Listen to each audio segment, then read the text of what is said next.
Today unboxing is on the recent Mini GT release, and that's the Porsche 911 GT2 RS. This is a Taiwan exclusive with the body color in God's red. I did several unboxing of the Porsche 911 GT2 RS, a fantastic casting in my opinion. Outer box is just like any other Mini GT release, although it's a Taiwan exclusive, and this Porsche 911 is in left-hand drive.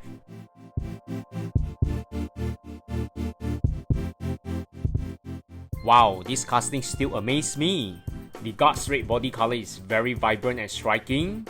The color seems different from the outer box, which is much darker in hue. This body color is much more saturated and striking. What really impressed me are Mini GT attention to details in 1/6/4. The carbon fiber hood and the grille is in 1:64 proportion. Wheel set wise is very realistic.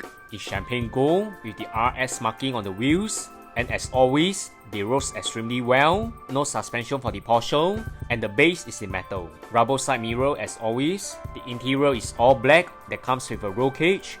Nice details as seen on the rear, with the rear wing with very good alignment. The carbon fiber textures looks awesome on the rear wing. Overall, another wonderful release from Mini GT, and I'm very happy to add this Taiwan exclusive into my Porsche 911 collection. Stay tuned for more Mini GT unboxing. And remember to like, share and subscribe to this channel. Thanks everyone. Bye.